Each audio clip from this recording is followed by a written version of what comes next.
শরৎকালে এক মঙ্গলবারের সকালে বেকার স্ট্রিটে আমাদের বাড়িতে হঠাৎ করেই আবির্ভূত হলেন ইউরোপ বিখ্যাত দুজন পুরুষ। প্রথমজন হলেন স্বনামধন্য লর্ড বেলিঙ্গার, ইনি দুবার ব্রিটেনের প্রধানমন্ত্রী নির্বাচিত হয়েছিলেন। আর দ্বিতীয়জন হলেন রাইট অনারেবল ট্রেলাউনি হো, ইউরোপ সংক্রান্ত দপ্তরের সেক্রেটারি এবং দেশের উদীয়মান রাজনীতিবিদদের মধ্যে অন্যতম। কাগজপত্র ছড়ানো সেটটির ওপর পাশাপাশি বসলেন দুজনে। তাদের শ্রান্ত স্বপ্ন আর উদ্বেগে ভরা মুখ দেখে স্পষ্ট বুঝতে পারলাম যে রীতিমতো জরুরি এবং গুরুত্বপূর্ণ ব্যাপারে জড়িয়ে পড়ে তারা আমাদের কাছে এসেছেন। হাতির দাঁতের তৈরি ছাতার পাটটা শক্তভাবে ধরে বিষাদগ্রস্ত মুখে প্রধানমন্ত্রী মশাই আমাদের দিকে বারবার তাকাচ্ছিলেন, আর পাশে বসে নার্ভাস হয়ে নিজের মুখ ধরে টানাটানি করছিলেন ইউরোপিয়ান সেক্রেটারি, আর চঞ্চল আঙুলে নাড়াচাড়া করছিলেন ঘড়ির চেনের শিলমোহর হলো। মিস্টার হোমস, আজ সকাল 8টায় চুরিটা আবিষ্কার করার সঙ্গে সঙ্গে প্রধানমন্ত্রী মশাইকে আমি খবর দিই, তারই প্রস্তাব মতো দুজনে এসেছি আপনার কাছে। পুলিশকে জানিয়েছেন?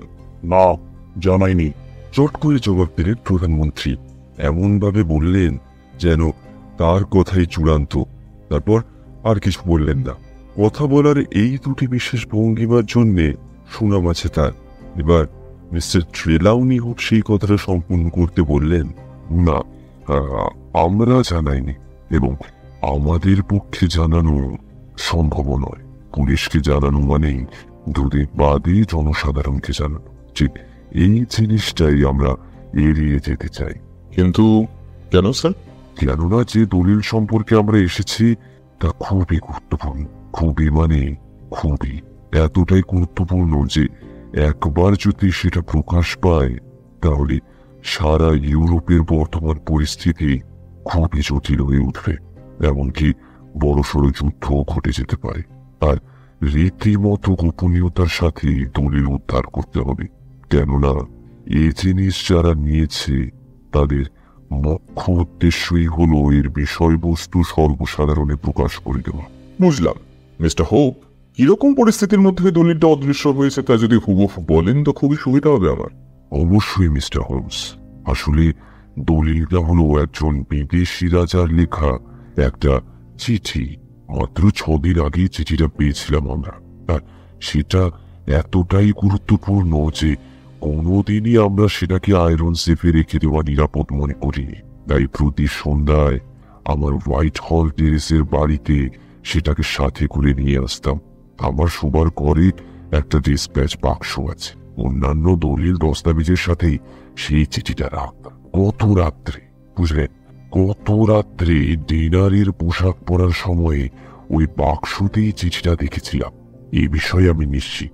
কিন্তু আজ সকালে দেখি সেটা উধাও হয়ে গেছে। মিস্টার হোমস, আমার ঘুম খুবই পাতলা, আমার স্ত্রীরও তাই। আমরা দুজনেই শপথ করে বলতে রাজি আছি সারা রাত ঘরের মধ্যে তৃতীয় কোনো প্রাণী ঢোকেনি।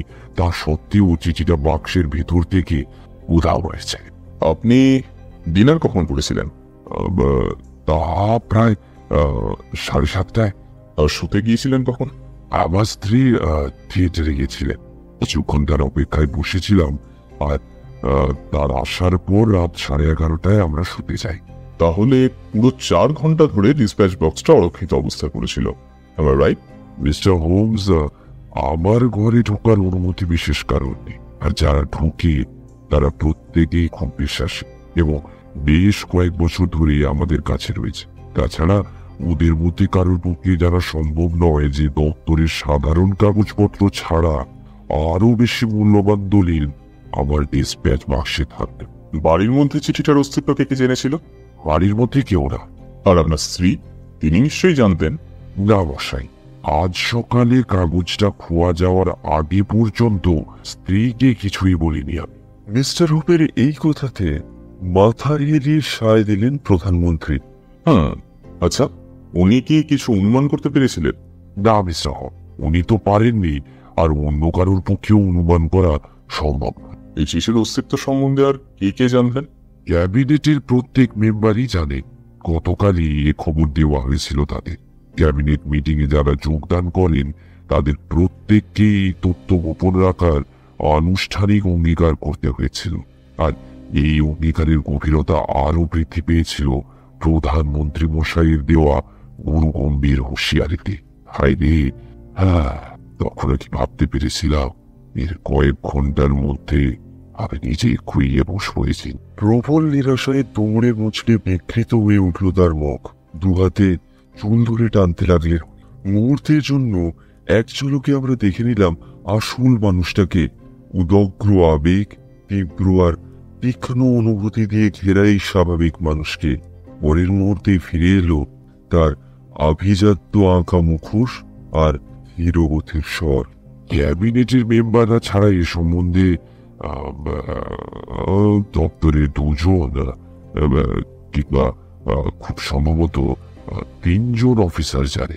তাছাড়া ইংল্যান্ডে আর কেউই ব্যাপারটা জানে না মিস্টার হোমস। এ বিষয়ে আমি নিশ্চিত। কিন্তু সাগরের ওপারে?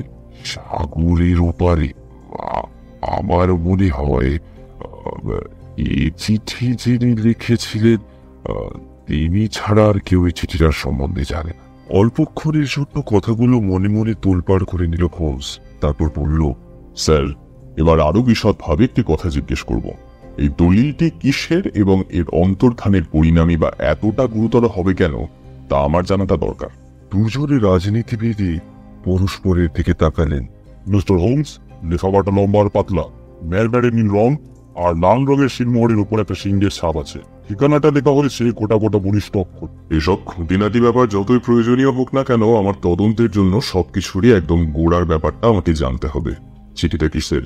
সেটা একটা রাষ্ট্রিক ভূতত্ত্ব এবং অপরিসীম গুরুত্বপূর্ণ। এই প্রশ্নের উত্তর আমি আপনাকে দিতে পারবো না, এবং এই তথ্যের প্রয়োজন আছে বলে আমার মনে হচ্ছে না। যেসব ক্ষমতার অধিকারী হওয়ার আপনার এত সুনাম, তার সাহায্যে আমার বর্ণনা মতো লেফাফা এবং তার মধ্যেকার কাগজপত্র যদি উদ্ধার করে আনতে পারেন, তাহলেই জানবেন আপনার স্বদেশের একটা যথার্থ উপকার আপনি করলেন। আমাদের ক্ষমতায় যা কুলোয় তেমন পুরস্কার অর্জন করবেন আপনি। মৃদু হেসে উঠে দাঁড়ালো শার্লক হোমস। বলল, এই দেশের সবচেয়ে কর্মব্যস্ত পুরুষদের মধ্যে আপনারা দুজনেও আছেন, আর দিনহীন হলেও বহুজনেই দেখা করতে আসে আমার সঙ্গে। অত্যন্ত দুঃখের সঙ্গে আমি জানাচ্ছি যে এই ব্যাপারে আমি আপনাদের কোনো সাহায্য করতে পারবো না। এই সাক্ষাৎকারটা টেনে নিয়ে গেলেও শুধু সময় নষ্টই হবে। তড়াক করে লাফিয়ে উঠলেন প্রধানমন্ত্রী। কোটরে বসা দুই চোখে দপ করে জ্বলে উঠল চকিত ভয়ঙ্কর দেখতে। এ চোখের সামনে বহুবার কুঁকড়ে গেছে গোটা ক্যাবিনেট। এইসব আমি বরদাস্ত করি না। এই বলে প্রবল চেষ্টায় প্রধানমন্ত্রী মশাই সামলে নিলেন তার ক্রোধ। আবার বসে পড়লেন সেটটির ওপর। মিনিট খানেক কি আরো বেশি হবে চুপচাপ বসে রইলাম সবাই।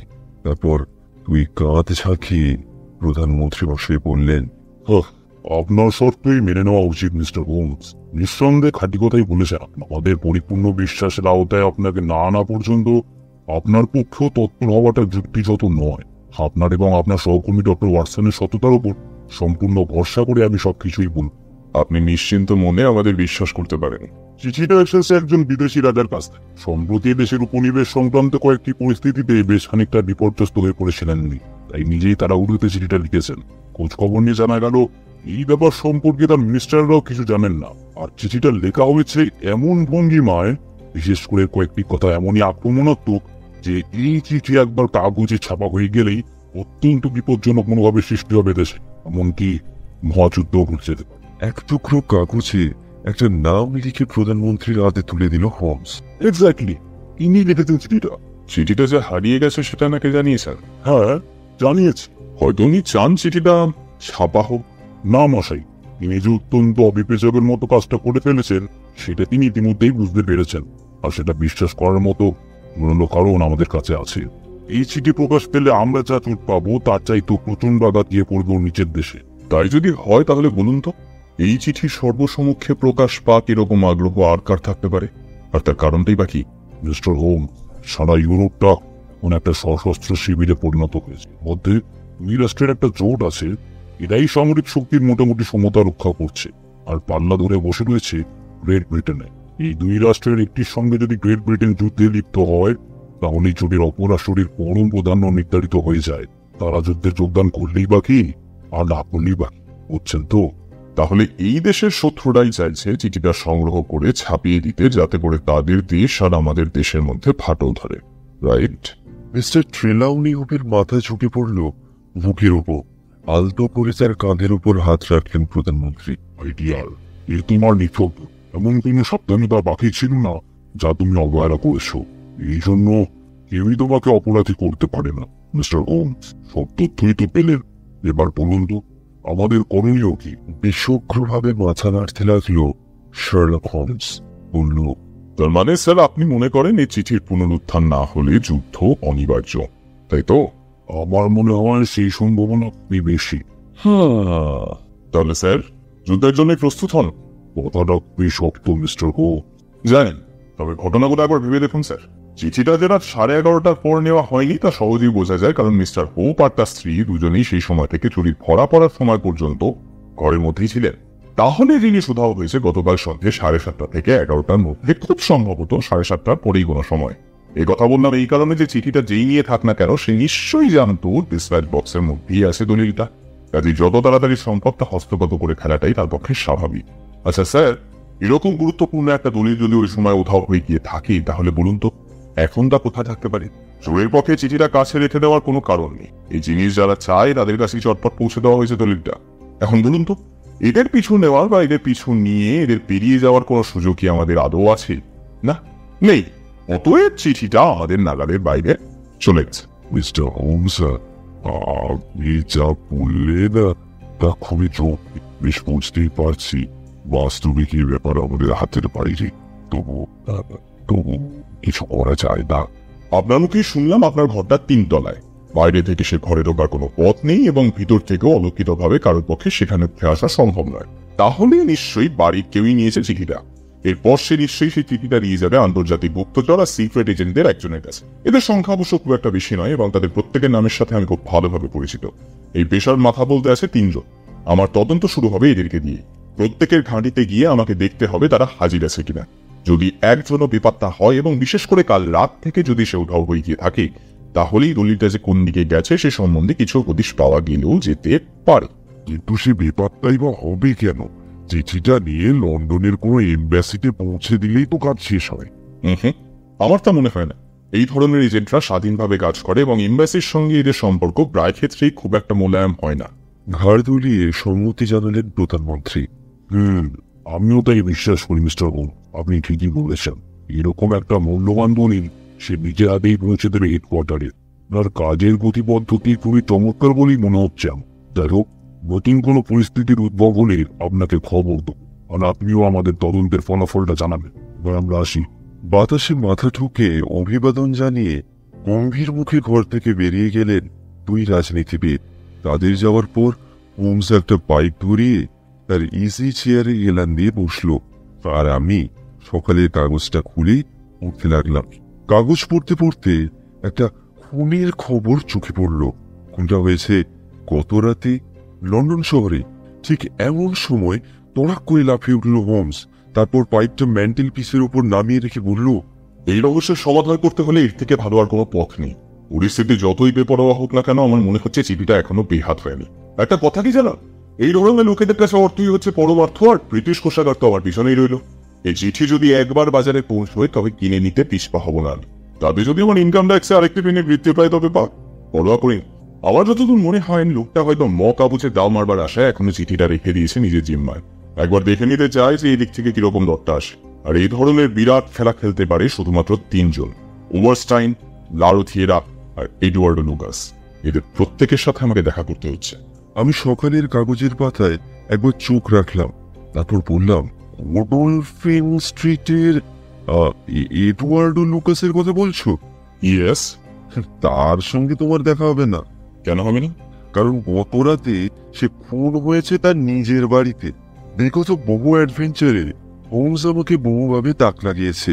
কাজেই যখন দেখলাম এক্ষেত্রে তাকেও আমি তাজ্জব বানিয়ে দিতে পেরেছি,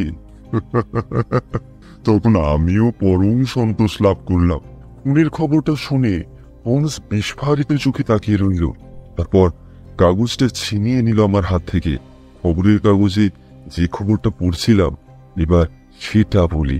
ওয়েস্টমিনিস্টারের হত্যা গত রাত্রে 16 নম্বর গোডলফিন স্ট্রিটে একটি রহস্যজনক অপরাধ সংঘটিত হয়েছে। হাউস অব পার্লামেন্টের সুবিশাল টাওয়ারগুলির ছায়াচ্ছন্ন অঞ্চলে নদী এবং মাঠের মধ্যবর্তী স্থানে অষ্টাদশ শতাব্দীর সারি সারি কত করে সেকেলে নির্জন বাড়ি আছে। 16 নম্বর বাড়িটা এদেরই অন্যতম। কয়েক বছর ধরে মিস্টার এডওয়ার্ডো লুকাস এই বাড়িতে থাকতেন।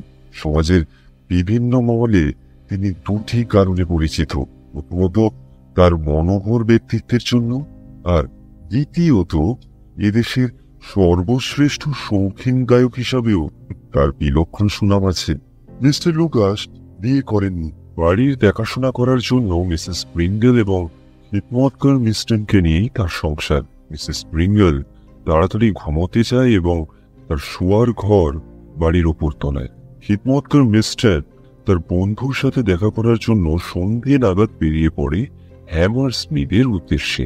তাই এই সময় কি ঘটেছিল সেটা প্রকাশ পায়নি, কিন্তু রাত 12:15 নাগাদ পুলিশ কনস্টেবল ব্যারেট সেখান থেকে যাওয়ার সময় লক্ষ্য করে যে 16 নম্বর বাড়ির দরজাটা হাত করে খোলা। টোকা মেরেও সে কোনো উত্তর পায় না। সামনের ঘরে আলো দেখে সে প্যাসেজ বরাবর এগিয়ে যায় এবং আবার টোকা মারি।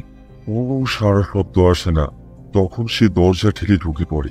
ঘরে সমস্ত কিছু লণ্ডভণ্ড হয়ে পড়েছিল। যাবতীয় আসবাবপত্র টেনে একধারে জড়ো করা হয়েছিল এবং একটা চেয়ারের পায়া আঁকড়ে ধরে নিহত অবস্থায় পড়েছিলেন মিস্টার লুকাস। একটা বোঝালি দিয়ে খুনটা করা হয়, আর সেই অস্ত্র পাওয়া যায় সামনের দেওয়ালে টাঙানো অবস্থায়। তার মোটিভ চুরি নয়, কারণ ঘরের কোনো মূল্যবান বস্তু চুরি যায়নি। মিস্টার এডওয়ার্ডো লুকাস এত সুপরিচিত এবং সর্বজনপ্রিয় ছিলেন যে তার এই নিষ্ঠুর এবং রহস্যাবৃত পরিণতিতে তার সুদূর প্রসারী বদ্ধমহলের সুগভীর সহানুভূতি এবং বেদনাময় আগ্রহের সঞ্চার হবে। খবরটা ভালো করে পড়ার পর হোমস বলল, ওয়াটসন, এ সম্বন্ধে তোমার কি মনে হয় শুনি? তা একটা আশ্চর্য কাকতালীয় ঘটনা। কাকতালি? এই নাটকে যে সম্ভাব্য 3 জন অভিনেতার নাম আমি বলেছি, এই লোকটা তাদেরই একজন। যে সময়ে এই নাটক অভিনীত হয়েছে বলে আমরা জানি, ঠিক সেই সময়ের মধ্যেই শোচনীয়ভাবে মৃত্যুকে বরণ করেছে সে। এটা কাকতালীয় নয়, মাই ডিয়ার ওয়াটসন।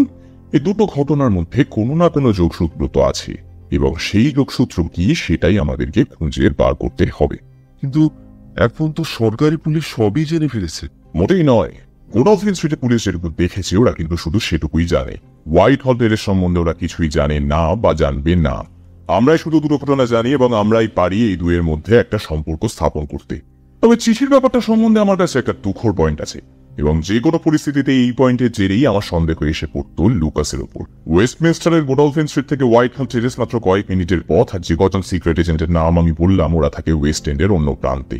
কাজে ইউরোপিয়ান সেক্রেটারির বাড়ির সঙ্গে সম্পর্ক স্থাপন করা বা সেখান থেকে কোনো বার্তা গ্রহণ করা অন্যান্যের চেয়ে লুকাসের পক্ষেই বেশি সহজ। জিনিসটা খুবই সামান্য, কিন্তু যেখানে সমস্ত ঘটনাকে চেপে চুপে মাত্র কয়েক ঘন্টার মেয়াদে আনা হচ্ছে, সেখানে প্রয়োজনীয়তা থাকলেও থাকতে পারে মাই ফ্রেন্ড। কথাটা বলতে বলতে হোমস আচমকা থেমে গেল। কেউ একজন আসছে, কোনো মহিলা, বয়স বেশি নয়, বেশ সম্ভ্রান্ত পরিবারের মানুষ। বুঝলাম। কথাটা বলে মৃদু হাসল হোমস। এদিকে পায়ের শব্দটা আমাদের ঘরের দরজার সামনে এসে দাঁড়িয়েছে। দরজায় টোকা পড়তেই হোমস বলে উঠল, আসুন লেডি হিলডা ট্রেলাউনি হোক, ভেতরে আসুন। দরজা খুলে ভেতরে প্রবেশ করল লন্ডনের সবচেয়ে লাবণ্যময়ী রমণী, ডিউক অব বেলমিনিস্টারের কনিষ্ঠতম কন্যা এবং মিস্টার ট্রেলাউনি হোপের স্ত্রী। এনার রূপের খ্যাতি আমি প্রায় শুনতাম, কাগজে ছবিও দেখেছি, কিন্তু আজকে সামনাসামনি দেখে বুঝলাম তার থেকেও অনেক বেশি সুন্দরী। তবে আজকে তার মুখটা কেমন যেন ফ্যাকাশে লাগলো, আর দেখেও মনে হলো তিনি কোনো দুশ্চিন্তায় ভুগছেন। ঘরে ঢুকেই তিনি হোমসকে প্রশ্ন করলেন, আমার স্বামী কি এখানে ছিলেন মিস্টার হোমস? হ্যাঁ ম্যাডাম, তিনি এখানেই ছিলেন। মিস্টার হোমস, আপনাকে মিনতি করছি, আমি যে এখানে এসেছি সেটা তাকে বলবেন না। ভাবলেশীন মুখে মাথা নিচু করে অভিবাদন জানালো হোমস। তারপর হাতের সংকেতে লেডিকে একটা চেয়ার দেখিয়ে দিয়ে বলল, ইয়োর লেডিশিপ, আপনার অনুরোধ রাখা হয়তো আমার পক্ষে সম্ভব নাও হতে পারে, কিন্তু আগে আপনি প্লিজ বসুন। তারপর আমি পুরো ব্যাপারটা শুনছি। দ্রুত পদক্ষেপে আড়াআড়িভাবে ঘর পেরিয়ে জানালার দিকে পিঠ করে বসে পড়লেন লেডি হোপ। তার হাত পা দেখে স্পষ্ট বোঝা যাচ্ছে যে সে খুবই চিন্তিত। আমি আপনাকে সব খুলে বলবো বলবো এই আশায় যে হয়তো সব শোনার পর আপনিও আমাকে সব বলবেন। আমার স্বামী মিস্টার হোপ আমার কাছে কোনো প্রসঙ্গই গোপন করেন না, শুধুমাত্র রাজনৈতিক প্রসঙ্গ বাদ। এ ব্যাপারে তার ঠোঁটে যেন গালামোহর করা থাকে। কিন্তু আমি জানি গত রাত্রে অত্যন্ত শোচনীয় একটা কাণ্ড ঘটে গেছে আমাদের বাড়িতে। একটা খুবই মূল্যবান কাগজ অদৃশ্য হয়েছে। কিন্তু যেহেতু বিষয়টা রাজনীতি সম্পর্কিত, সুতরাং আমার স্বামী পুরোপুরিভাবেই আমাকে সব কথা খুলে বলতে পারছেন না। অথচ এই ঘটনার সব কিছু বিস্তারিতভাবে আমাকে জানতেই হবে এবং জানাটাও একান্তই দরকার। এই রাজনীতিবিদরা ছাড়া আপনি একমাত্র ব্যক্তি যিনি সত্যি ঘটনাটা জানেন। সেই জন্যেই আমার অনুরোধ, আমার মিনতি, মিস্টার হোমস, দয়া করে বলুন যে কাগজটা চুরি গেছে সেটা কি এবং এর পরিণামই বা কি।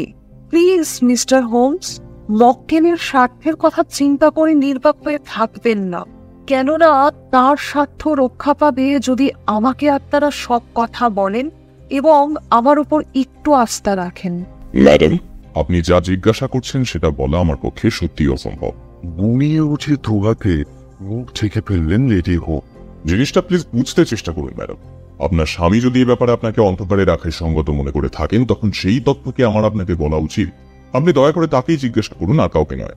আমি ওকে জিজ্ঞেস করেছিলাম কিন্তু কোনো উত্তরই পাইনি, তাই শেষ উপায় হিসেবে আপনার কাছে আমি এসেছি।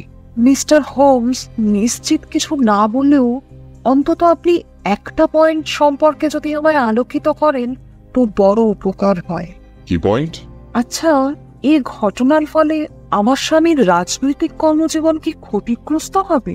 ম্যাডাম, আমি যতটা বুঝেছি তাতে এই ব্যাপারে একটা সুরাহা না হলে ফলাফল খুবই খারাপ হতে পারে।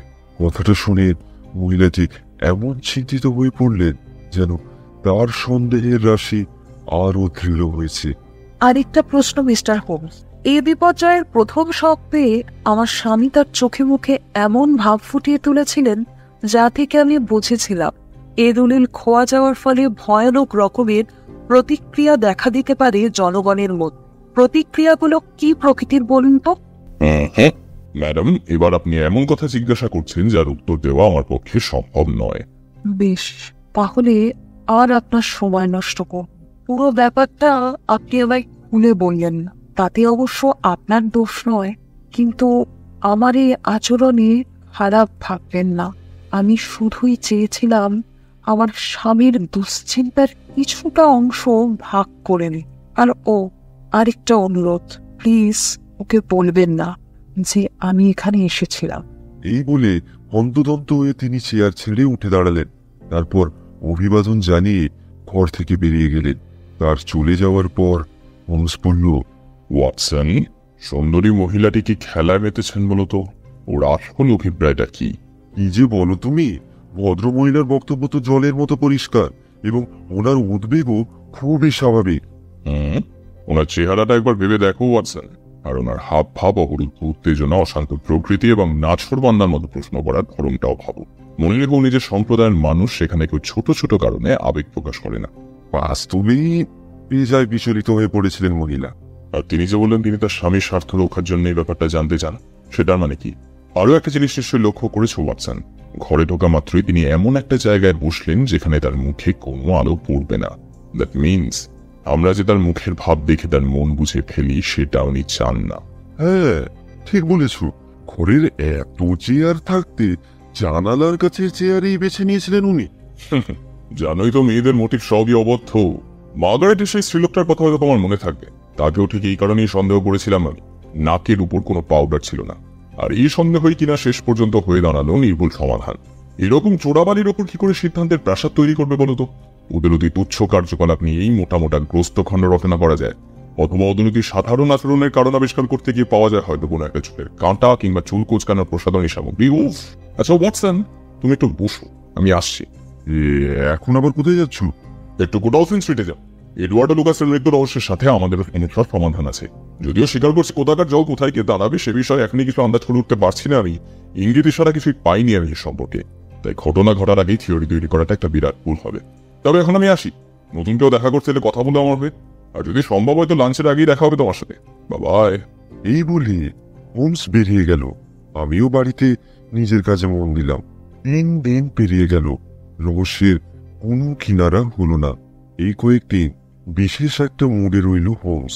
হঠাৎ করে ঘর থেকে সে বেরিয়ে যেত, হঠাৎ করে আবার ফিরে আসতো, অবিরাম ধূমপান করত, মাঝে মাঝে বেহালা নামিয়ে টুকটাক 2-1টা গান বাজাতো। ঠিকঠাক খাওয়া দাওয়া করতো না, কিছু জিজ্ঞাসা করলে ছাড়া ছাড়া উত্তর দিত। বেশ বুঝলাম তদন্ত সম্পর্কে বিশেষ সুবিধা করে উঠতে পারছে না সে। খবরের কাগজ থেকে জেনেছি নিহত ব্যক্তির খিদমতগার জন মিস্টনকে খুনের অভিযোগে পুলিশ গ্রেপ্তার করে, কিন্তু তার বিরুদ্ধে কোনো মামলাই টেনে নিয়ে যাওয়া গেল না। খুনের রাতে সে হ্যামারস্মিথে বন্ধুদের সাথে দেখা করতে গিয়েছিল। এই ব্যাপারটা সত্যি, তাই সে খালাস পেয়ে যায়। খুনের রাতে মিসেস প্রিঙ্গলও কিছু শুনতে পায়। তার মনিবের সাথে কেউ দেখা করতে আসলে তিনি নিজেই দরজা খুলে দেন, কিন্তু সেই রাতে কেউ আসে। করোনারের জুরিরা জানিয়েছেন যে খুনটা নিশ্চয়ই উদ্দেশ্যমূলক এবং সুপরিকল্পিত হত্যা, কিন্তু খুনি অথবা খুনিরা আগের মতোই অজ্ঞাত রইল। খবরের কাগজ থেকে এইটুকুই জানা গেল। তবে হোমস এর থেকে বেশি খবর রাখলেও সেটা কাউকে জানায়নি। তবে ওর মুখে শুনেছিলাম এই কেসে লেস্ট্রেট তাকে দলে টেনেছে। সে যে প্রত্যেকটা নতুন পরিস্থিতির ঘনিষ্ঠ সংস্পর্শে রয়েছে তা জানতাম। 4র্থ দিন প্যারিস থেকে একটা টেলিগ্রাম এসে পৌঁছানোর পর মনে হলো এই বিরাট প্রশ্নের সবকিছুরই সমাধান হতে চলেছে। টেলিগ্রামে লেখা আছে, ম্যাডাম জেল হেনরি ফোর্নিয়ে নামে পরিচিত ভদ্রমহিলা রু অ্যাস্টারলিতে একটা ছোট্ট ভিলায় থাকতেন। গতকাল তার চাকর বাকরিরা কর্তৃপক্ষকে খবর দেয় যে তিনি নাকি পাগল হয়ে গেছে। পরীক্ষার পর দেখা যায় বাস্তবিকই তিনি বিপজ্জনক এবং স্থায়ী প্রকৃতির একটা বাতিকে আক্রান্ত। তদন্ত করে পুলিশ আবিষ্কার করেছে লন্ডন পরিভ্রমণ করে গত মঙ্গলবার বাড়ি ফিরে আসেন ম্যাডাম জেল, এবং যা প্রমাণ পাওয়া গেছে তাতে বোঝা যায় ওয়েস্টমিনিস্টারের অপরাধের সঙ্গে তার সংযোগ আছে, এবং তার স্বামী অর্থাৎ মসিয়ে হেনরি ফেরনিয়ের ফটো দেখে জানা যায় যে হেনরি ফেরনিয়ে এবং এডওয়ার্ডো লুকাস এক এবং অদ্বিতীয় ব্যক্তি।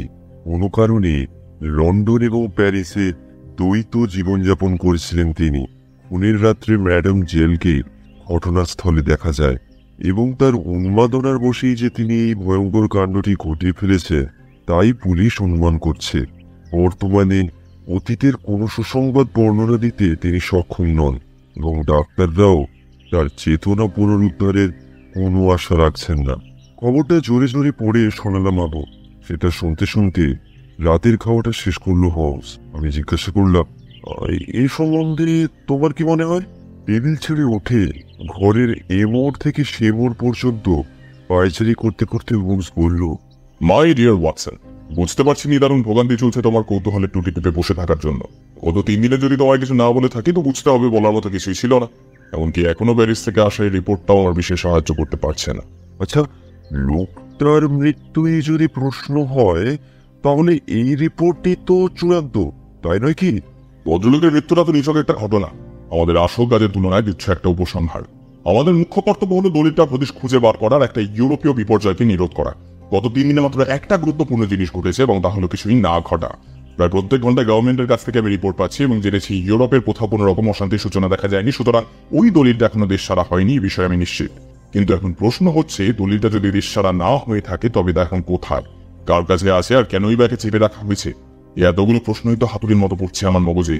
চিঠিটা যে রাতে অদৃশ্য হলো ঠিক সেই রাতেই লুকাসকে হত্যা করা হলো। এটা কি বাস্তবে কিংসব কাকতালীয়? চিঠিটা কি আদৌ পৌঁছেছিল ওর কাছে? তাহলে তার কাগজপত্রের মাঝে মাঝে চিঠির সন্ধান মিলছে না কেন? ওর বিকৃত মস্তিষ্ক স্মৃতি রবে যাওয়ার সময় চিঠিটাও সঙ্গে নিয়ে গেছেন। তাই যদি হয় তাহলে সেটা কি এখনটা প্যারিসে বাড়তে আছে? ওরা সে পুলিশের সন্দেহ জাগ্রত না করে আমি কিভাবে এখন সন্ধান করবো বলবো? মাই ডিয়ার ওয়াটসন, এই কেসটা এমনই যে এখানে আইন আমাদের কাছে যতখানি বিপজ্জনক ঠিক ততখানি বিপজ্জনক ক্রিমিনালরা। প্রত্যেকটি লোকের হাত রয়েছে আমাদের বিরুদ্ধে, তা সত্ত্বেও স্বার্থের চুক্তিটি অতি বিপুল। অবশ্যই প্রবল সমাধানে যদি পৌঁছতে পারি তাহলে আমার বৌরম্মা কর্মজীবনের কুটমনি হয়ে থাকবে এ ঘটনা। কথাটা শেষ হতে না হতেই টেলিফোনটা বেজে উঠল। হ্যালো, হ্যাঁ মিয়াস।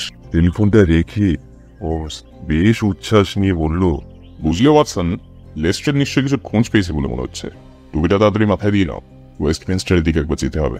কিছুক্ষণ পরে আমরা অকুস্থলে পৌঁছলাম।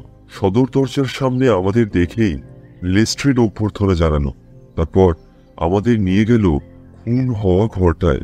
ঘরের মাঝখানে একটা ছোট্ট চৌকোনো কার্পেট পাতা, আর সেই কার্পেটে এলোমেলোভাবে ছড়িয়ে আছে রক্তের দাগ।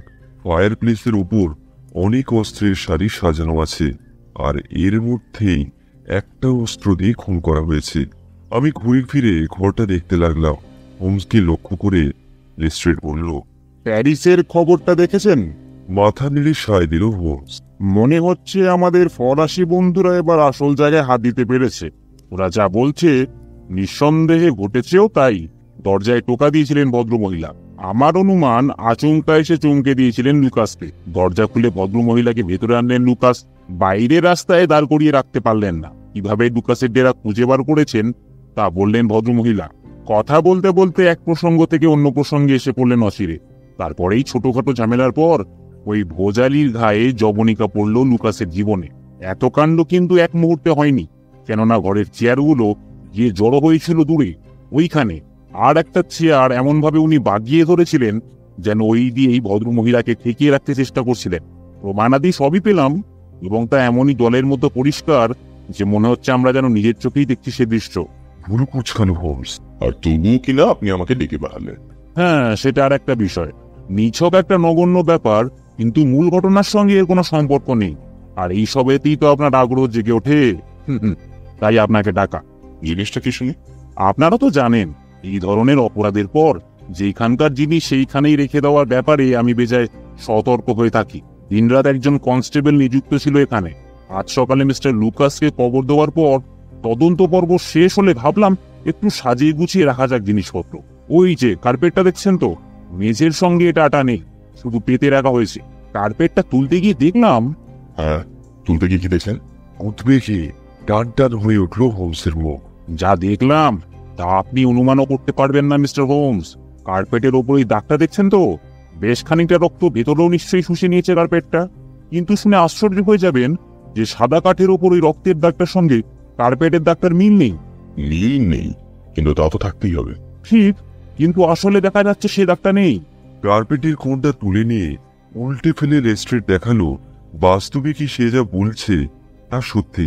কিন্তু গালিচার তলার দিকে দাগটা যতখানি উপরের দিকে ততখানি কাঠের উপর নিশ্চয় চিহ্ন পড়েছে রক্তের। সুবিখ্যাত বিশেষজ্ঞকে হতবুদ্ধি বানিয়ে দেওয়ার উল্লাসে মুখ টিপে নিঃশব্দে হেসে উঠল লেস্ট্রেড।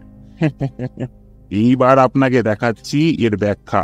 দ্বিতীয় দাগ আছে, কিন্তু তা প্রথমটার সঙ্গে মিলছে না। নিজেই দেখুন। বলতে বলতে কার্পেটের আর একটা অংশ উল্টে ফেলল সে, আর সত্যি সত্যি দেখলাম বেশ খানিকটা টকটকে লাল রক্ত গড়িয়ে পড়েছে পুরানো কায়দায় সাদা মেঝের ওপর। মিস্টার হোমস, কি মনে হয় আপনার? এ তো জলের মতন সোজা। দুটো দাগে ওপরে পড়ছিল, তো কার্পেটটা পরে খুঁড়িয়ে দেওয়া হয়েছে। চৌকোয়া কার্পেট, মোটেই বেগ পেতে হয়নি। মিস্টার হোমস, কার্পেটটা যে ঘোরানো হয়েছে সেটা ঠিক, কিন্তু আমি জানতে চাইছি কার্পেটটা ঘুরিয়েছে কে এবং কেনই বা ঘুরিয়েছে। হোমসের শক্ত মুখ দেখে বুঝলাম অবরুদ্ধ উত্তেজনায় কেঁপে কেঁপে উঠছে ও। বলল, আচ্ছা লেস্ট্রেড, প্যাসেজের ওই কনস্টেবলকে সর্বক্ষণ এখানে পাহারা দিয়েছিল। নিশ্চয়ই। আমার একটা উপদেশ নাও, খুব সাবধানে ওকে পরীক্ষা করো। তবে আমাদের সামনে করো না, আমরা বরং এখানে অপেক্ষা করছি। তুমি ওকে পিছন দিককার ঘরে নিয়ে যাও। একলা থাকলে অনায়াসে ওর কাছ থেকে একটা স্বীকারোক্তি আদায় করে নিতে পারবে তুমি। ওকে জিজ্ঞেস করো কোন সাহসে বাইরের লোককে ভেতরে ঢুকিয়ে একলা রেখে গিয়েছিল। চাপ দাও, বলো আগাগোড়া সবকিছু স্বীকার করে নিলেই এই যাত্রায় ক্ষমা পেতে পারিস। যা বললাম অবিকল তাই করো। সর্বনাশ! ও যদি এ খবর জেনে থাকে তাহলে ওর পেট থেকে এখনই আমি তা টেনে হিঁচড়ে বার করে নিচ্ছি। দাঁড়ান। এই বলে লেস্ট্রেড ঘর থেকে বেরিয়ে গেল। এদিকে শোনো। কয়েক মুহূর্ত পরে ওর গমগমে কণ্ঠের তর্জন গর্জন শোনা গেল পেছনের ঘরে। সঙ্গে সঙ্গে হোমস ব্যাকুল হয়ে উঠল। এবার ওয়াটসন, এবার। কথাটা বলি এক টানে মেঝে থেকে কার্পেটটা তুলে ফেলে দিয়ে হোমস জায়গাটা পরীক্ষা করতে লাগলো। মেঝের একটা ব্লকের কিনারায় নখ বসে গেল হোমসের। এবং সঙ্গে সঙ্গে তা ঘুরে গেল পাশের দিকে। বাক্সের ডালার মতো খুলে গেল মেঝের অংশটা। ক্ষিপ্তের মতো সাগ্রহে তার ভেতরে হাত ঢুকিয়ে দিল হোমস। পরক্ষণেই রাগে হতাশায় হাত টেনে নিল সে। তাড়াতাড়ি ওয়াটসন, তাড়াতাড়ি, যেমন ছিল তেমনই রেখে দাও। আমি তাড়াতাড়ি ঘরের পরিস্থিতি আগের মতো করে দিলাম। এমনই সময়ে প্যাসেজে লেস্ট্রিটের পায়ের শব্দ শোনা গেল। সে ঘরে এসে দেখল অলসভাবে ম্যান্টেল পিসের গায়ে হেলান দিয়ে দাঁড়িয়ে আছে হোমস। আপনাকে দাঁড় করিয়ে রাখার জন্য দুঃখিত মিস্টার হোমস। বেশ দেখতে পাচ্ছি সমস্ত ব্যাপারটা নিয়ে তিতিবিরক্ত হয়ে উঠেছেন আপনি। যাই হোক, ও সব স্বীকার করেছে। এদিকে এসো ম্যাকফারসন, তোমার এই অত্যন্ত বোকামির ইতিবৃত্ত শুনিয়ে যাবে ভদ্রলোকদের। আদেশ পাওয়া মাত্রই ঘরের মধ্যে ঢুকে পড়ল কনস্টেবল। চোখ মুখ বেজায় লাল হয়ে উঠেছে তার। হাবভাব দেখে বেশ অনুতপ্ত মনে হলো তাকে। স্যার, কোনো ক্ষতি করার ইচ্ছে আমার ছিল না স্যার, সত্যি ছিল না। গতকাল সন্ধ্যাবেলায় একজন যুবতী মেয়ে এসেছিলেন, বাড়ি ভুল করে এখানে এসে পড়েছিলেন। বেশ, তারপর কি হলো শুনি। খুনটা কোথায় হয়েছে তা তিনি দেখতে চাইলেন। বললেন যে কাগজে নাকি এ সম্বন্ধে খবর পড়েছেন। দেখে খুব সম্ভ্রান্ত ঘরের মেয়ে বলেই মনে হয়েছিল তাকে। অল্প বয়স, কথাবার্তাও চমৎকার বলেন। তাই স্যার ভাবলাম ওকে একবার উকি মারতে দিলে কি এমন ক্ষতি হবে। কিন্তু কার্পেটের ওপর এই চিহ্নটা দেখেই তিনি মেঝের ওপর ধপ করে পড়ে যান। এমন ভাবে পড়ে রইলেন যে দেখে মনে হলো উনি বুঝি মারাই গেলেন। পিছনের ঘরে দৌড়ে গিয়ে খানিকটা জল নিয়ে এলাম, কিন্তু কিন্তু জ্ঞান ফেরাতে পারলাম না। তখন দৌড়ে গেলাম আইভি প্ল্যান্টে কিছু ব্র্যান্ডি আনতে। ফিরে এসে দেখি মেয়েটা আর নেই। নিশ্চয়ই জ্ঞান ফিরে পেয়ে খুব লজ্জিত হয়ে পড়েছিলেন। আমাকে আর মুখ দেখাতে সাহস করেননি। আর কার্পেটটা মন্দ কেমন করে? স্যার, ফিরে এসে কার্পেটটাকে বাস্তবিকে একটু কুঁচকে থাকতে দেখেছিলাম। মেয়েটি জ্ঞান হারিয়ে লুটিয়ে পড়েছিলেন কার্পেটের ওপর। সেই জন্যই হয়তো হয়েছে। কার্পেটটাকে মেঝের সঙ্গে আটকে রাখবার কোনো বন্দোবস্তই নেই, তাই আমিই পরে তা সিধে করে দিই। এই ভদ্রমহিলা কি ঘরে শুধু একবারই এসেছিলেন? হ্যাঁ স্যার, মাত্র একবার এসেছিলেন। কে তিনি? স্যার, নাম তো জানি না, তবে টাইপরাইটিং সংক্রান্ত একটা বিজ্ঞাপন পড়ে খোঁজ নিতে বেরিয়েছিলেন, কিন্তু ভুল করে এখানে এসে পড়েন। স্যার, মেয়েটা ভারী মিষ্টি স্যার, ভদ্র মেয়ে। ছিপছিপে লম্বা, সুন্দরী? হ্যাঁ স্যার, ছিপছিপে লম্বা আর বেজায় সুন্দরী। কিরকম পোশাক পরেছিলেন তিনি? সাদাসিধে পোশাক পরেছিলেন, পা পর্যন্ত লম্বা একটা আলখাল্লা ছিল। বেশ বেশ। কথাটা হোমস এমন ভাবে বলল যেন কিছু একটা সূত্র পেয়েছে। তারপরে আমার থেকে ফিরে এসে বলল, এসো ওয়াটসন, একটা দরকারি কাজ মনে পড়েছে। লেস্ট্রিটকে সামনের ঘরে রেখে বাড়ি ছেড়ে বেরিয়ে পড়লাম আমরা। কনস্টেবলটা এসে সদর দরজা খুলে দিল। বেরোনোর সময় হোমস হঠাৎ করে কনস্টেবলের দিকে ফিরল। হাতের মধ্যে কি একটা জিনিস নিয়ে তুলে ধরল তার সামনে। নিবিষ্ট চোখে এক দৃষ্টিতে তাকিয়ে রইল কনস্টেবল ম্যাকফারসন। তারপরে চেঁচিয়ে উঠল, হ্যাঁ স্যার, হ্যাঁ স্যার, ইনি ছিলেন, হ্যাঁ স্যার, ইনি এসেছিলেন। ঠোঁটের উপর আঙুল রেখে তাকে চুপ থাকতে বলল হোমস। হাতের জিনিসটা রেখে দিল বুকের পকেটে। তারপর যখন রাস্তায় নেমে এলো, শুরু হলো তার অট্টহাস্য। বলল, চমৎকার বন্ধু ওয়াটসন, শেষ দৃশ্যের ড্রপ সিন এবার উঠেছে। শুনে তুমি আশ্বস্ত হবে যে যুদ্ধ আর হবে না। রাইট অনারেবল ট্রেলাউনি হোপ এবং প্রধানমন্ত্রী সব সমস্যার সমাধান করতে চলেছে, এবং আমরা যদি সামান্য বুদ্ধি খরচ করে সমস্ত ব্যাপারটাকে সুকৌশলে পরিচালনা করতে পারি, তাহলে কারোরই আর একটা পেনিও লোকসান হবে না। সমস্যার সমাধান করে ফেলেছ? একেবারে নয় ওয়াটসন, এখনো অনেকগুলো পয়েন্ট রয়েছে যা আগের মতোই আচ্ছা, কিন্তু এর মধ্যে এত বেশি জিনিস জেনে ফেলেছি যে এখন যদি বাকিটুকু না জানতে পারি তাহলে দোষটা আমাদের নিজেদেরই। এখন আমরা সোজা যাব হোয়াইট হল টেরেসে। এ ব্যাপারে চূড়ান্ত পরিণতির সৃষ্টি সেখানেই হবে। কিছুক্ষণ পরে আমরা পৌঁছালাম হোয়াইট হল টেরেসে, মিস্টার ট্রেলাউনি হোপের বাড়িতে। বাড়ির চাকরটা আমাদের ড্রয়িং রুমে বসালো। জানতে পারলাম মিস্টার হুপ এখনো বাড়ি ফেরেননি, তাই চাকরটা চলে গেল মিসেস হুপকে ডাকতে। ড্রয়িং রুমে এসে আমাদের দেখেই ভড়কে গেলেন Mrs Hilda Trelawney Hope. Mr Holmes, এটা কিন্তু আপনি ঠিক করলেন না। আপনাকে আমি অনুরোধ করেছিলাম আমাদের সাক্ষাতের কথা গোপন রাখতে, আর তবুও কিনা এখানে এসে আপনি সবার সামনে সন্দেহভাজন করে তুলছেন এবং দেখাচ্ছেন যে আমার আর আপনার মধ্যে ব্যবসায়িক সম্পর্ক আছে। ম্যাডাম, দুর্ভাগ্যক্রমে এছাড়া আর কোনো বিকল্প পথ আমার ছিল না। নিদারুণ গুরুত্বপূর্ণ এই দলিলটা পুনরুদ্ধারের কাজে আমাকে বহাল করা হয়েছে, সুতরাং ম্যাডাম বলতে বাধ্য হলাম দয়া করে দলিলটা আমার হাতে ফিরিয়ে দিন। তড়াক করে লাফিয়ে উঠলেন লেডি হিলডা। নিমিষের মধ্যে উধাও হয়ে গেল তার সুন্দর মুখের সমস্ত রং। প্রদীপ্ত হয়ে উঠল তার দুই চোখ। এমনভাবে টলমল করে উঠলেন যে আমি ভাবলাম এবার বুঝি জ্ঞান হারাবেন তিনি। তারপরেই প্রবল প্রচেষ্টায় আঘাতের বিপর্যয় থেকে নিজেকে সামলে নিলেন। তারপর তীব্র বিস্ময় আর ঘৃণা মেশানো ক্রোধ মুখের প্রতিটি রেখা ফুটে উঠল তার মুখে। আপনি আমায় অপমান করলেন? ধীরে ম্যাডাম ধীরে, এসবে কোনো লাভ হবে না। চিঠিটা বার করে দিন তাড়াতাড়ি, তাহলে সবকিছু দেখবেন ঠিক হয়ে গেছে। আমার হাতে হাত মিলিয়ে চলুন, সব বন্দোবস্ত আমি করে দেবো। কিন্তু আমার বিরুদ্ধে গেলে আপনার স্বরূপ প্রকাশ করতে আমি কিন্তু দ্বিধা করব না। এ আপনি কি বলছেন? আপনি আমার উপর কোন সূত্রে দোষারোপ করছেন? আমি জানি এডওয়ার্ড লুকাসের সঙ্গে আপনি দেখা করতে গিয়েছিলেন এবং সুকৌশলে কার্পেটের তলা থেকে চিঠিটা আপনি বার করে এনেছেন। ছাই ছাই মুখে বিস্ফারিত চোখে হোমসের দিকে তাকিয়েছিলেন লেডি হিলডা। কথা বলার আগে বার দুয়ে মুখ গিললেন। আপনি ভুল বলছেন মিস্টার হোমস, আপনি ভুল বলছেন। পকেট থেকে ছোট্ট এক টুকরো কার্ডবোর্ড বার করলো হোমস।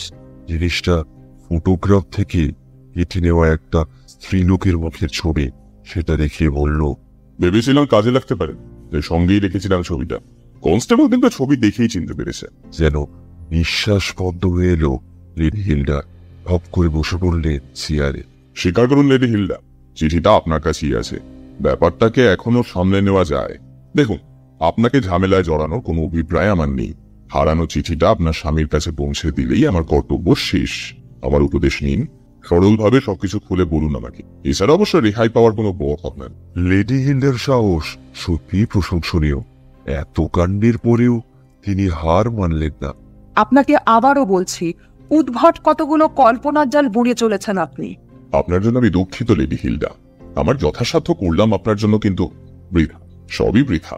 যাই হোক, এবার মিস্টার হোপের জন্য অপেক্ষা করা ছাড়া আমার আর অন্য কোনো উপায় নেই। কথাটা বলার সাথে সাথে বদলে গেল লেডি হিলডার মুখের ভাব। অসহায় ভাবে নতজানু হয়ে বসে পড়লেন সামনে। দুহাত সামনে প্রসারিত করে সুন্দর মুখটা তুলে ধরলেন তিনি। ঈশ্বরের দোহাই, ওর কাছে কথা বলবেন না মিস্টার হোমস। ওকে যে আমি বড় ভালোবাসি। ওর জীবনে এসবের ছায়া আমি ফেলতে চাই না। আমি তো জানি সেই আঘাতে ভেঙে টুকরো টুকরো হয়ে যাবে। লেডি হিলডাকে ধরে তুলল হোমস, বলল, ধন্যবাদ ম্যাডাম। আপনি যে শেষ মুহূর্তেও আপনার বিচার বুদ্ধি ফিরে পেয়েছেন, এই জন্য আপনাকে ধন্যবাদ। আর একটা সেকেন্ডও নষ্ট করা যায় না। চিঠিটা কোথায়? তীর বেগে একটা লেখবার টেবিলের কাছে গিয়ে চাবি ঘুরিয়ে ডেস্কটা খুলে ফেললেন লেডি হিলডা। ভেতর থেকে বার করে আনলেন নীল রঙের একটা দীর্ঘ লেফাফা। এই সেই চিঠি মিস্টার হোমস। ঈশ্বরের নামে শপথ করে বলছি, ভেতরে কি আছে তা আমি কোনোদিনই খুলে দেখিনি। কি করে ফেরত দিখামটা? তাড়াতাড়ি কিছু একটা উপায় ভেবে বার করতেই হবে আমাদের। স্কেচ বক্সটা কোথায়? শোবার ঘরে আছে। ও, কি সৌভাগ্য আমার। তাড়াতাড়ি ম্যাডাম, বাক্সটা নিয়ে আসুন। কথাটা শোনা মাত্রই তিনি চলে গেলেন। মুহূর্ত পরে লাল রঙের একটা চ্যাটালো বাক্স হাতে ফিরে এলেন লেডি হিলডা। এর আগে আপনি বাক্সটা কি করে খুলেছিলেন? নিশ্চয়ই নকল চাবি আপনার কাছে আছে। বাক্সটা খুলি। বুকের ভেতর থেকে ছোট্ট একটা চাবি বের করলেন লেডি হিলডা। তারপরে খুলে ফেললেন বাক্সের তালা। কাগজপত্রে ঠাসা ভেতরটা, নীল লেফাফাটা একদম ভেতরে ঠেসে দিল হোমস। তারপর সেটা বন্ধ করে ফেরত দিয়ে দিল। বাক্সটা তালা দিয়ে সেটাকে আবার শোবার ঘরে রেখে এলেন লেডি হিলডা। এইবার আমরা তৈরি। এখনো 10 মিনিট হাতে আছে। আপনাকে আড়াল করতে যে অনেক দূর গড়িয়েছি লেডি হিলডা। তার প্রতিদানে আপনি শুধু এই সময়টুকুর মধ্যে বলুন এই অসাধারণ ব্যাপারের আসল অর্থটা কি। মিস্টার হোমস, সবই বলবো আপনাকে। সবকিছুর মূলে আছে আমার লেখা একটা চিঠি। বিয়ে হওয়ার বহু বছর আগেই অবিবেচকের মতো একটা প্রেমপত্র লিখেছিলাম। যদিও এই চিঠি লেখার পর অনেকগুলো বছরই কেটে গেছে, তবুও এই চিঠি আমার স্বামীর কাছে এলে আমাদের বৈবাহিক জীবনে ফাটল ধর। আমার ওপর ওর সমস্ত আস্থা চিরকালের মতো ধ্বংস হয়ে যেত। ভেবেছিলাম সমস্ত ব্যাপারটা ভুলে গেছে সবাই। আর তারপরেই এই লুকাস লোকটার কাছে শুনলাম যে চিঠিটা তার হাতে এসে পৌঁছেছে এবং শিগগিরই সে আমার স্বামীর সামনে তা হাজির করবে। আমি অনুনয় করে দয়া ভিক্ষাও করলাম ওর কাছে, কিন্তু সে বলল চিঠিটা সে আমায় ফিরিয়ে দিতে পারে, কিন্তু একটা শর্তে।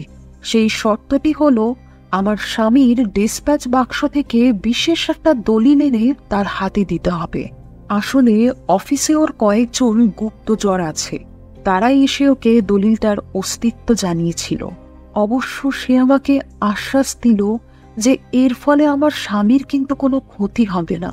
এবার আমার স্থানে নিজেকে কল্পনা করুন মিস্টার হোমস, এই অবস্থায় কি করা উচিত ছিল আমার?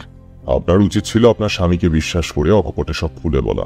আমি তা পারিনি মিস্টার হোমস, আমি তা পারিনি। একদিকে নিশ্চিত ধ্বংস, অপরদিকে স্বামীর কাগজপত্র অপহরণ করা ভয়ঙ্কর কাজ। কিন্তু কাজটার ফলাফল আমি উপলব্ধি করতে পারিনি। তার চেয়ে বরং স্নেহ, ভালোবাসা আর বিশ্বাসের ক্ষেত্রে এর ঠিক পরিণাম কি তা জলের মতো স্বচ্ছ মনে হয়েছিল আমার কাছে। আমি তাই করলাম মিস্টার হোমস। চাবিটার একটা ছাপ নিলাম। এই লুকাস লোকটা একটা নকল চাবি আনিয়ে দিল আমায়। ডিসপ্যাচ বাক্সটা খুলে কাগজটা নিয়ে পৌঁছে দিয়ে এলাম গোডলফিন স্ট্রিটে। তারপর সেখানে কি ঘটল? পূর্ব ব্যবস্থা মতো দরজায় টোকা দিলাম আমি। দরজা খুলল লুকাস। তার পিছু পিছু গিয়ে পৌঁছালাম তার ঘরে। হল ঘরের দরজাটা দুফাক করে রেখে এলাম, এই কারণে যে লোকটার সঙ্গে একলা থাকতে ভয় ভয় করছিল আমার। ভেতরে ঢোকার সময় মনে আছে একজন স্ত্রীলোককে বাইরে দাঁড়িয়ে থাকতে দেখেছিলাম। আমাদের কাজ শেষ হলো অচিরেই।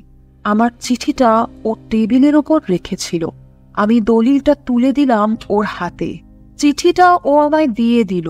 ঠিক এই মুহূর্তেই দরজার কাছে কিসের যেন শব্দ শুনলাম। লুকাস চট করে কার্পেটটা তুলে ফেলে একটা চোরা গর্তের মধ্যে দলিলটা ঠেলে গুজে দিয়ে আবার কার্পেটটা পেতে দিল সমান করে। এর পরে যা ঘটল তা যেন এক টুকরো ভয়াবহ দুঃস্বপ্ন।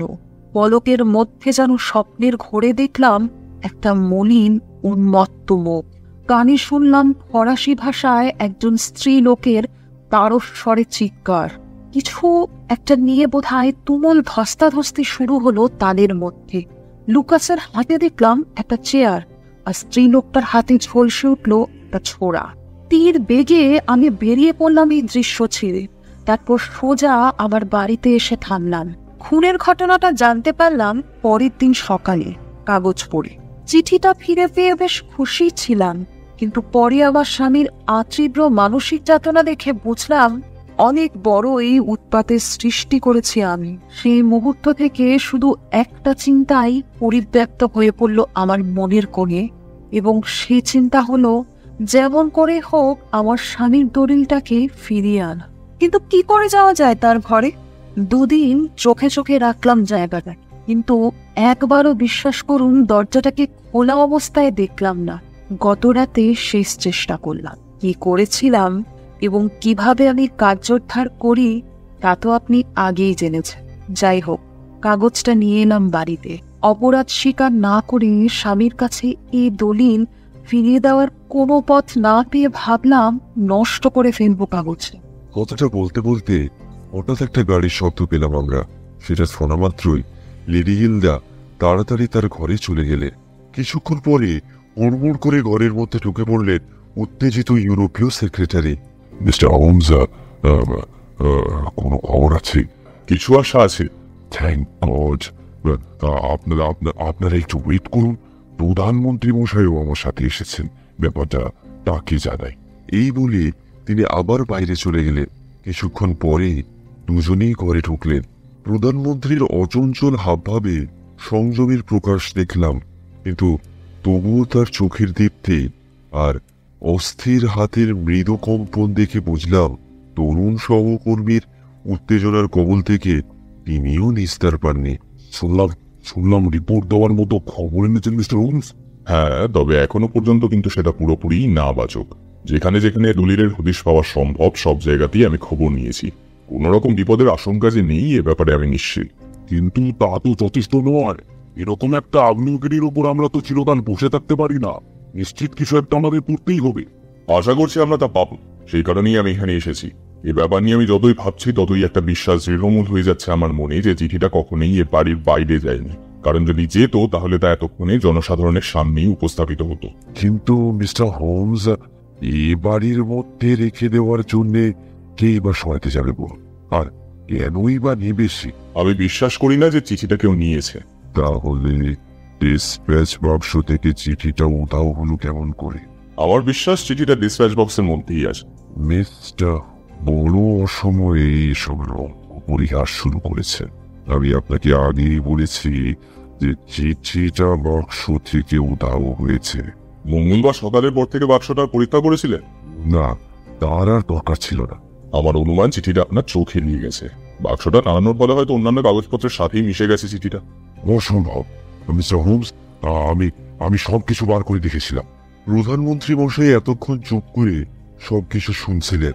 এবার বললেন, ও, অনায়াসেই তো এই সমস্যার সমাধান করা যায়। ডিসপ্যাচ বাক্সটা এখানে আনাও দেখি। ঘন্টা বাজালেন সেক্রেটারি।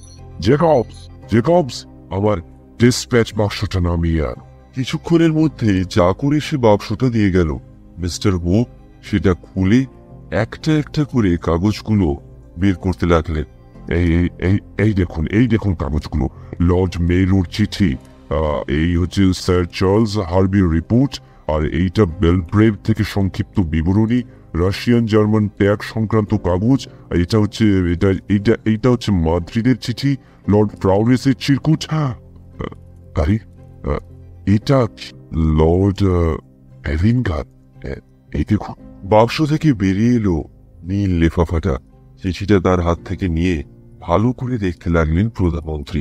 সেক্রেটারি মশাই এবার যেন হাঁপ ছেড়ে বাঁচলেন।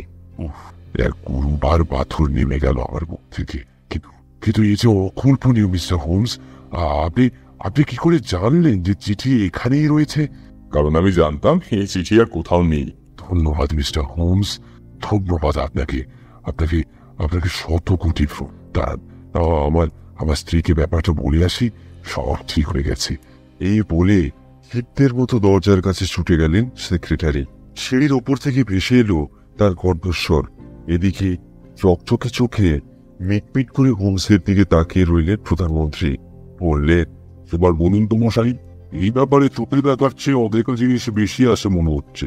চিঠিটা ফিরে এলো কি করে? আশ্চর্য ওই দুটো চোখের তীক্ষ্ণ অনুসন্ধানী দৃষ্টির সামনে থেকে মুচকে হেসে সরে গেল হোমস। বলল, মিস্টার প্রেসিডেন্ট, আমাদেরও তো কিছু কিছু কূটনৈতিক মন্ত্রগুপ্তি আছে। এই বলে টুপিটা তুলে নিয়ে হোমস এগিয়ে গেল দরজার দিকে।